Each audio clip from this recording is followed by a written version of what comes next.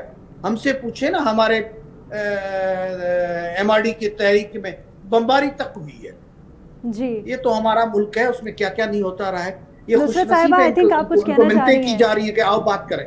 جی نصرت صاحبہ آپ میرے خیال سے کچھ کہنا چاہ رہی ہیں. آفر دی جا رہی ہے آؤ ڈائلاگ کرو, باتیں کرو, اس کا فائدہ ان کو لینا چاہیے. جی ٹھیک ہے گیان چند جی. نصرت صاحبہ جی یہ فرما رہے ہیں کہ ہم تقریب کار جماعت ہیں اور ہم نے تقریب کاریاں کی ہیں جو نہتے لوگوں کو جن کو مارا ہے. میں تو ان کو ہزاروں کی تعداد میں بتا رہی ہوں. میں بس 10 اور 20 اور 500 اور 400 نہیں بتا رہی. میں اس چوک میں موجود تھی. 3:21 پہ فائرنگ شروع ہوئی ہے. آنسو گیس اس طرح پھینکی گئی ہے جو کہ نارمل آنسو گیس نہیں تھی, وہ زہریلی گیس تھی جو آنکھوں میں اس طرح چبھ رہی تھی اور سانس لینا محال ہوا تھا. اور اس کے بعد جب فائرنگ شروع ہوئی ہے میرے سامنے 2 لڑکے مرے اور اس کے بعد دوسرا لڑکا آیا, اس نے آ کے بتایا 5 مر چکے ہیں. اور اس طرح تعداد بڑھتی گئی. پھر انہوں نے روک دی فائرنگ اور پھر رات کو 8 بجے شروع ہوا ہے جب بالکل ٹوٹل اندھیرا کر دیا. آپ کو یاد ہوگا حامد میر کا ویلاگ, اس نے بتایا تھا وائس آف امریکہ کو کہ 8 بجے میرے آفس میں لوگ آئے ہیں اور آ کے کہا کہ باہر نکلو اندھیرا کرو. اس نے کہا یہ ٹی وی کا آفس ہے, کیسے ہو سکتا ہے کہ اس کو بند کرے. ان کا آپ بند کریں. تھرو آؤٹ بند کروایا, سارا بلو ایریا, کمرشل ایریا, جو سب ہر چیز بند ہو گئی. اور پھر اس کے بعد جو فائرنگ شروع ہوئی ہے وہ نارمل فائرنگ نہیں تھی, وہ سنائپر سے فائرنگ کی گئی ہے. آپ جا کے بلڈنگز پہ دیکھ لیں وہاں پہ اگر آپ اسلام آباد میں ہیں یا کہیں پہ بھی ہیں کہ اتنے بڑے بڑے گولیوں کے نشان ہیں. اور پھر اس کے بعد ان لاشوں کو کنٹینرز میں ڈالا گیا اور اس کے بعد سڑکیں دھو دی گئی ہیں. رات کوئی گاڑیاں توڑی گئی ہیں. اس کے بعد ان گاڑیوں کو پیچھے جو بلو ایریا کے پیچھے جو کنٹینرز کھڑے تھے ان میں ڈال کے ان کو غائب کیا گیا. کہاں جا کے ڈمپ کیا ہے ابھی نہیں پتا. اور اسی طرح یہ لاشیں پڑی رہی. صبح کی ویڈیو آپ نے دیکھی ہوگی, چیلیں اڑ رہی تھی ان کے اوپر. آج شنانا گلزار نے بتایا اس نے 10 دن کے بعد وہ لاش دیکھی تو اس میں کیڑے لگے ہوئے تھے. اتنی بری حالت تھی کہ اس کو پھر کیمیکل سے دھو کے بلوچستان کے بچے کو ان کے حوالے کیا گیا. تو یہ کیا بات کر رہے ہیں کہ کوئی تقریب کاری نہیں ہوئی ہمارے ساتھ, کوئی چیز نہیں ہوئی ہمارے ساتھ. میں اس کی خود وٹنس ہوں, میں وہاں پہ تھی. اگر بی بی کہہ رہی ہیں کہ میں وہاں پہ اکیلی رہ گئی تھی تو لیڈرشپ کی بات کری ہے جس میں گنڈا پور تھے ان کے ساتھ, لیکن باقی لوگ نہیں تھے. آپ اگر وہ نکال کے دیکھیں تصویریں آپ کو نظر آئے کہ بی بی کی گاڑی پہ فائرنگ ہوئی ہے, اس پہ شیشہ ٹوٹا ہوا ہے پیچھے سے. ان کی گاڑی کے پہیے پہ فائرنگ ہوئی ہے, وہ سارے پہیے پھٹے ہوئے. پھر ان کو زبردستی اس گاڑی سے نکال کے دوسری گاڑی میں ڈالا گیا. وہ بار بار کہیں کہ ڈی چوک جانا ہے میں نے, لیکن ان کو نہیں جانے دیا گیا کیونکہ ان کا یہ تھا کہ وہ وہاں جائیں گی تو وہ شیل بی کلڈ. اور پھر وہ خان صاحب کو کیا جواب دیں گے یہ لوگ. گنڈا پور ان کو زبردستی لے کے گئے. 3 گاڑیاں چینج ہوئی ہیں راستے میں اور پھر ان کو لے کے وہ آگے گئے. اور کس طرح وہ مانسیرا پہنچے مجھے نہیں پتا. لیکن جہاں تک یہ بات ہے کہ وہ پلیس چینج کرنے کی بات ہے کہ جی وہ کون سی جگہ ہے پنڈی کے پاس, وہاں پہ چلے جائیں, وہ بالکل خان صاحب اس بات پہ راضی نہیں. کہ خان صاحب نے یہی کہا تھا, بی بی کو بھی یہی کہا تھا اور گنڈاپور سے بھی یہی کہا تھا کہ آپ نے ڈی چوک پہ جانا ہے, جس کا نام ہم لوگوں نے شہادت چوک رکھ دیا ہے. وہاں پہ جانا ہے اور وہاں جا کے پرامن بیٹھنا ہے. وہ سارے بچے جو 3 دن سے بھوکے تھے, مجھے بتائیں ان کے پاس کیا تھا. ایک ہاتھ میں, کسی ایک کے ہاتھ میں پتھر تھے یا وہ غلیل تھی, اس کے علاوہ کچھ نہیں تھا. ایک دو تین لوگوں کے پاس ہوگا. وہ تو نہتے بیٹھے ہوئے تھے وہاں پہ, خوش بیٹھے ہوئے تھے. دن کی روشنی میں آپ نے دیکھا کہ وہ ان کو بلایا گیا, جو ہمارے فوجی تھے انہوں نے اوپر بلایا, ان سے ہاتھ ملایا, سیلفیاں کھچوائیں, اور اس کے بعد انہوں نے اپنا ویپن اٹھایا اور چلے گئے. یہ کوئی اور بریگیڈ آئی ہے اور اس نے آ کے یہ تباہی شروع کی ہے. آپ نے دیکھا کنٹینر کے اوپر سے کس طرح نماز پڑھتے ہوئے آدمی کو دعا. ٹھیک ہے نصرت صاحبہ, ہم اسی موضوع پہ بہت بار گفتگو کر چکے ہیں اپنے پروگرام میں. میں گیان چند صاحب کی جانب جانا چاہوں گی. نہیں, یہ گفتگو نہیں ہے, پلیز اس کو گفتگو مت سمجھیں, یہ ایک ثانیہ ہے. 26 جی نصرت صاحبہ, میں نے آپ کا موقف سن لیا. ہماری ہسٹری میں کبھی نہیں بھولا جائے گا, اس کے اوپر اس کو گفتگو نہیں ہے. یہ وہ کالا دن ہے جو شاید اللہ نہ کرے کہ دوبارہ کبھی اس طرح کا کوئی ہو. یہ جناح ہاؤس کی بات کرتے ہیں, جناح ہاؤس مجھے بتائیں ڈی چوک پہ لوگوں کو اگر انہوں نے روکنا تھا تو پہلے سے بیریئر کیوں نہیں رکھے گئے؟ اسی طرح اگر جناح ہاؤس میں نصرت صاحبہ روکنے کے لیے کنٹینرز بھی موجود تھے ڈی چوک پر. ہوا ہے کہ کوئی آدمی خود سے خود پہنچ جائے, اس کے لیے ہمیشہ بیریئرز ہوتے ہیں راستے میں, اور آدھے گھنٹے. نصرت صاحبہ ویڈیوز بہت آئی ہیں ہمارے سامنے, بیریئرز تھے, پی ٹی آئی کے کارکنان ان کو بیریئرز کو توڑتے ہوئے پہنچے. ٹھیک ہے, تکلیف دہ دن ہے جس کو اس طرح کی باتیں کر کے وہ نہیں کیا جا سکتا. ان کے اپنے بھی بچے ہیں, میرے بھی بچے ہیں, ہمیں دیکھنا چاہیے وہ کن ماؤں کی اولاد تھے, کن باپوں کی اولاد تھے. وہ تو مر گئے, پتھر کے بت بن گئے. وہ 14 سال کے بچوں کو گولیاں مار دی ہیں ان لوگوں نے. کوئی تک بنتی ہے؟ مجھے بتائیں کتنی کرولٹی چاہیے. آپ تو مسلمان ہیں بھائی. ٹھیک ہے, ٹھیک ہے. گیان چند صاحب آپ کی جانب آنا چاہوں گی. جنرل فیض حمید اس وقت مشکلات کا شکار ہیں. کیا آپ سمجھتے ہیں قانونی پوائنٹ آف ویو سے کہ وہ خان صاحب کے لیے بھی مشکلات پیدا کر سکتے ہیں وعدہ معاف گواہ کی صورت میں؟ دیکھیں وہ کیا کرتے ہیں اس پہ تو میں نہیں جاؤں گا, لیکن میڈم جو بات کر رہی ہیں کنٹینر پہ نماز پڑھا تھا. کنٹینر کوئی نماز پڑھنے کی جگہ ہے؟ اگر نماز پڑھنا تھا تو کہیں گے تو اٹھا کے اوپر سے. نہیں میں نہیں کہہ رہا ہوں, لیکن کیا آپ لوگ جو ہے آپ کو احتجاج کرنا تھا کہ ڈی چوک جانا تھا؟ ڈی چوک پہ آپ کچھ پروگرامیں بھی گئے تھے نا. آپ نے نہ پریزیڈنٹ ہاؤس کو چھوڑا, نہ کسی ٹی وی چینل کو چھوڑا, نہ اپنے پارلیمنٹ کو چھوڑا. دیکھ لیں اور نون لیگ کی بات کریں. آپ بات کر چکی ہیں. اگر پی ٹی آئی کے کارکن بھی شہید ہوئے ہیں تو ہمیں ان سے پوری کی پوری ہمدردی ہے. لیکن مسئلہ یہ ہے کہ آپ کو ہمدردی نہیں کر رہی ہے آپ خود کی. عمران خان نے اگر سب کو کہا تھا ڈی چوک پہ جانا ہے, تو آپ کی پارٹی کا جو چیئرمین ہے وہ بات کر رہا ہے نا. آپ کی پارٹی کے خیبر پختونخوا کے انفارمیشن منسٹر ہیں بیرسٹر صاحب, وہ بات کر رہے ہیں کہ چیئرمین صاحب نے کیا کہا ہے. تو کم از کم آپ نیریٹو تو ایک رکھے نا. ان کو گولیاں ماری گئی ہیں, ان کے پتہ نہیں کیا بڑی بڑی ہتھیار چلے, اب تو بمباری بھی کہتے. لیکن جو نقصانات ہوئے ان کی ایک لسٹ بھی لے کے آؤ. اسپیچز تو میں کل قومی اسمبلی میں بھی سن رہا تھا, کسی کا نام نہیں آیا. صحیح نمبر آیا کہ 12 لوگ شہید ہوئے ہیں. کون ہیں, ان کے شناختی کارڈ کیا ہیں, کہاں کے رہنے والے ہیں, وہ تو میں نے بیرسٹر جو ان کے چیئرمین کے حوالے سے کسی کا نام نہیں آیا. جی گیان چند صاحب فیض حمید کے حوالے سے بتا دیجیے گا. یہ کالا دن تھا جب ایک چیف منسٹر, ایک صوبے کا چیف منسٹر اپنے کیپیٹل پہ اتنے لوگ لے کر آیا تھا. ٹھیک ہے کہ میں قبضہ کروں گا, اعلان کر کے نکلا تھا. گیان صاحب جنرل فیض حمید کے حوالے سے بتا دیجیے گا, کیا وہ خان صاحب کے لیے مشکلات کا باعث بن سکتے ہیں؟ جی جنرل فیض حمید کے حوالے سے بتائیے گا, وہ خود بھی اس وقت مشکلات کا شکار ہیں, کیا وہ خان صاحب کے لیے بھی مشکلات کا باعث بن سکتے ہیں, ثابت ہو سکتا ہے یہ؟